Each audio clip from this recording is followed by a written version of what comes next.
안녕하십니까. 법알목 가이드의 박남주입니다. 안녕하세요. 신성현 변호사입니다. 170만 명 구독자를 보유한 유튜버 이썸님이 KT 10기가 요금제를 이용 중인데 우연히 인터넷 속도를 측정했다가 100메가로 공급 제한이 걸려 있다는 것을 알게 됐고 이를 영상을 통해 공개했는데요. 이 영상에는 속도가 느린 점을 고객센터에 문의를 했더니 자기들은 원인을 모른다고 하면서 요구한 대로 감액도 해주지 않았습니다. 이유는 기사가 방문해서 고장난 것을 확인해야 감액이 되는데 이썸님의 인터넷 속도는 원격 초기화 후 정상이 되었고 기사도 그 얘기를 듣고 방문하지 않았기 때문에 감액 대상이 아니라는 겁니다. 그리고 이런 문제가 이번뿐만 아니라 그 전에도 발생한 것을 경험했던 이썸님이 다음에도 또 이러면 어쩔 거냐 라고 하니까 매번 인터넷 속도를 직접 측정해 보고 느려진 게 입증되면 고객센터에 연락하라는 답변도 받았다고 하네요. 그러다가 문제가 커지니까 그제서야 사과문이 올라왔습니다. KT 사과문에 따르면 이러한 품질 저하의 발생 원인을 파악한 결과 10기가 인터넷 장비 증설과 교체 등의 작업 중 고객 속도 정보 설정에 오류가 있었음을 확인하였다고 하고 10기가 인터넷 사용자 대상으로 조사를 하니까 24명에 대해서 오류가 있었다고 합니다. 오류가 발견된 사람이 굉장히 적은데 그 중에 170만 유튜버 이썸님이 포함되어 있다는 게 정말 놀랍네요.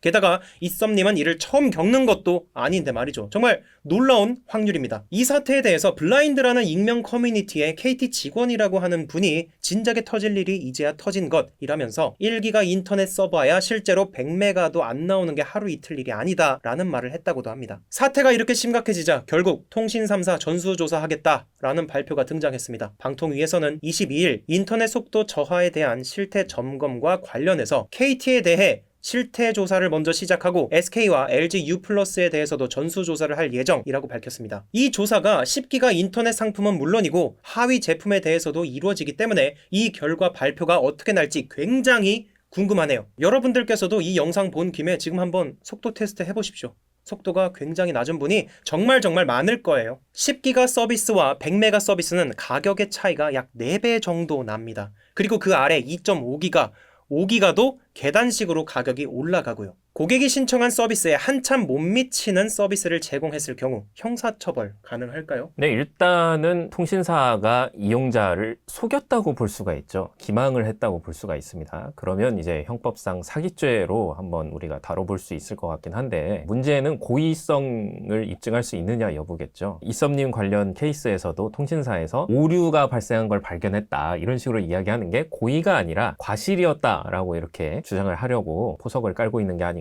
그런 생각이 드는데 물론 뭐 그게 사실일 수도 있습니다만 그렇지 않고 그게 사실이 아니고 진짜로 원래부터 정책상 제한을 걸어뒀던 거를 마치 오류가 있는 것처럼 지금 포장하고 있는 것이라면 이런 것들은 기망행위가 분명하죠. 그리고 이제 이게 처음부터 의도적으로 한 거라는 게 입증만 되면 사기죄로 처벌을 할 수가 있고요. 그리고 이제 전기통신사업법의 금지 행위로 뭐가 돼 있냐면 계약을 체결할 당시에 중요한 사항을 고지해야 된다라는 내용이 들어있는 거예요. 만약에 이 규정을 위반하면 매출액의 3%를 과징금으로 부과할 수 있습니다. 이거는 이제 형사처벌은 아니고 행정처분인데 사실상 형사처벌과 맞먹는 압박감이 존재를 하죠. 그리고 이 행정처분의 경우에는 고의성 입증 여부와 전혀 상관이 없기 때문에 과실이더라도 이거는 적용이 됩니다. 그렇군요. 그래서 과징금을 부과할 수가 있죠. KT는 정보 오류가 확인된 고객들에게 요금 감면을 해드리겠다고 하는데 이거 민사소송 걸어야 하는 거 아닌가요? 제가 알아보니까 뭐 통신사 약관에 감면 규정 그리고 감면이 모자라면 해약까지도 할 수 있는 규정이 있더라고요.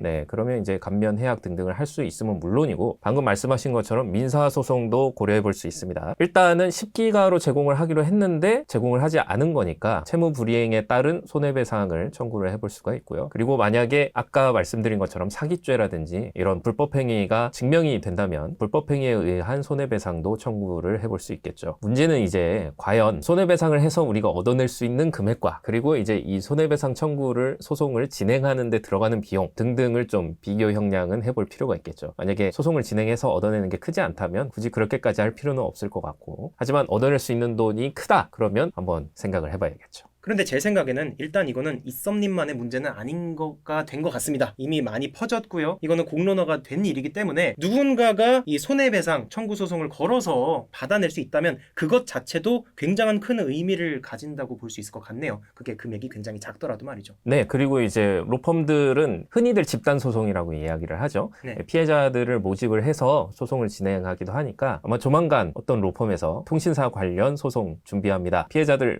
지원하세요. 뭐 이런 식으로 공고를 내지 않을까 그런 생각이 드네요. 앞에서 말씀드렸다시피 방통위가 이동통신 3사에 대한 전수조사를 진행해서 10기가 제품뿐만 아닌 하위 제품에 대해서도 조사할 계획이 있다고 하니까 앞으로 이런 문제들이 좀 줄어들기를 기대해봅니다. 끝까지 시청해주셔서 정말 감사드립니다.